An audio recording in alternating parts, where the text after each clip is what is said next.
இந்த ஆபிரகாமின் இந்த ஆசீர்வாதத்துக்குள்ள விசுவாச பார்வை மிக மிக முக்கியம். இன்னைக்கு நம்ம சூழ்நிலையை பார்த்தோமானால் நம்ம சோர்ந்து போயிடுவோம். ஆனால் விசுவாசத்தோடு கர்த்தருடைய வார்த்தையின்படி விசுவாசமா பார்த்தோமானா நம்ம சோர்ந்து போக மாட்டோம். Praise the Lord. நம்முடைய வாழ்க்கையில மன அழுத்தம் நம்மை கடந்த காலத்துக்கு கொண்டு போயிடும். என் வாழ்க்கையில் இப்படிலாம் நடந்துருச்சே, டிப்ரெஷன். எப்போல்லாம் உங்களுக்கு மன அழுத்தம் வருதோ அப்போல்லாம் நீங்கள் எந்த காலத்துக்கு போயிடுறீங்கன்னா கடந்த காலத்துக்கு போயிடுறீங்க. கடந்த காலத்தில் ஏற்பட்ட ஒரு எதிர்வினை, ஒரு உங்களுக்கு பிடிக்காத ஒரு சூழ்நிலை, சம்பவங்கள், அது வியாதியாக இருக்கலாம், பற்றாக்குறையாக இருக்கலாம், ஏதோ ஒன்று சம்திங். அதை நீங்கள் நினைக்கும் போது உங்கள் மனம் எங்கே போகுது என்றால் பாஸ்ட்டுக்கு போயிடுது. அதுக்கடுத்து உங்களுடைய பதட்டம், ஐயோ என்ன நடக்குமோ, என் எதிர்காலம் எப்படி இருக்குமோ, அடுத்த மாதம் எப்படி இருக்குமோ, அடுத்த வருஷம் எப்படி இருக்குமோ, என் பிள்ளைங்களுடைய எதிர்காலம் எப்படி இருக்குமோ, என்னுடைய எதிர்காலம் எப்படி இருக்குமோ, நான் வயதாயிட்டா என்ன ஆகும், இதாயிட்டா. உங்கள் எதிர்காலத்தை குறித்து பதற்றம் இருக்குமானால் நீங்கள் எங்கே போயிட்டீங்கன்னா எதிர்காலத்துக்கு போயிட்டீங்க. ஆனால் விசுவாசம் மாத்திரமே நிகழ்காலத்திலே கர்த்தர் என் மேய்ப்பராய் இருக்கிறார், நான் தாழ்ச்சி அடைவது இல்லை, கர்த்தர் இம்மட்டும் நடத்தின தேவன் இனியும் நடத்துவார், அவருடைய தழும்புகள் நான் சுகமாக இருக்கிறேன், அவருடைய தரித்திரத்தில் நான் ஐஸ்வர்யவானாக இருக்கிறேன். அப்போதான் பவுல் சொன்னார், எல்லாவற்றுக்கும் மேலாக விசுவாசம்னு கேடகத்தை என்ன செஞ்சுக்கோங்க, பிடிச்சுக்கோங்க.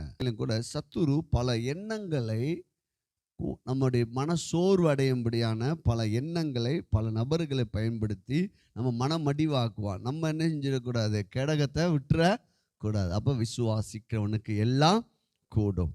அப்போ ஏசாயா தீர்க்கதரிசன புஸ்தகம் 60வது அதிகாரம் 5வது வசனத்தை நாம் தியானிக்க போகிறோம். அப்பொழுது நீ அதை கண்டு ஓடி வருவாய், உன் இருதயம் அதிசயப்பட்டு பூரிக்கும், கடற்கரையின் திரளான கூட்டம் உன் வசமாக திரும்பும், ஜாதிகளின் பலத்த சேனை உன்னிடத்துக்கு வரும். உன் இருதயம், உன் மனம் அதிசயப்பட்டு பூரிக்கும். எனக்கா இவ்வளவு நன்மை நடந்துருச்சு, எனக்கா இவ்வளவு பலன், எனக்கா இவ்வளவு திரளான நன்மைகள். அப்போ தேவன் நம்முடைய வாழ்க்கையில பெரிய நன்மைகளை வெளியரங்கமாய் பார்ப்பதற்கு முன்பாக நீங்கள் மனதிலே அதை பார்க்க வேண்டும். Praise the Lord. நீங்கள் மனதிலே பார்க்காமல் வெளியரங்கமாக நீங்கள் அந்த நன்மையை என்ன செய்ய முடியாது, பார்க்க முடியாது.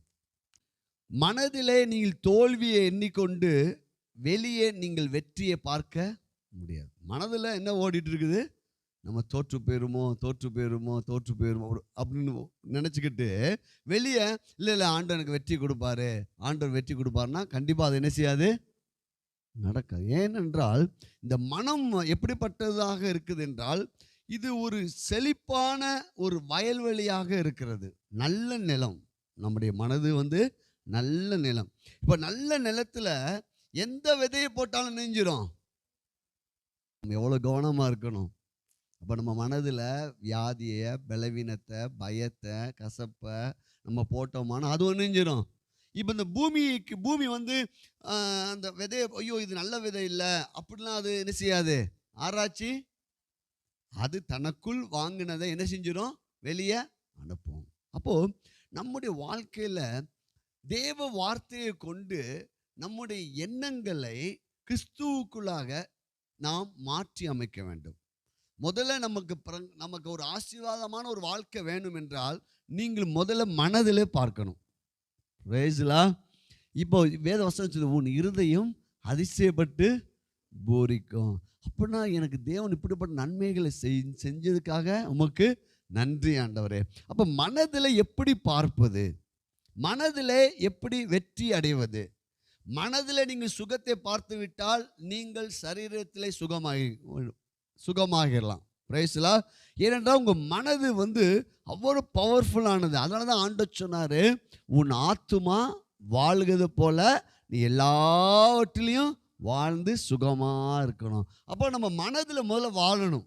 மனதில் சுகத்தை, பலனை, வெற்றியை, நன்மையை நம்ம முதல்ல என்ன செய்யணும், நினைக்கணும். இப்போ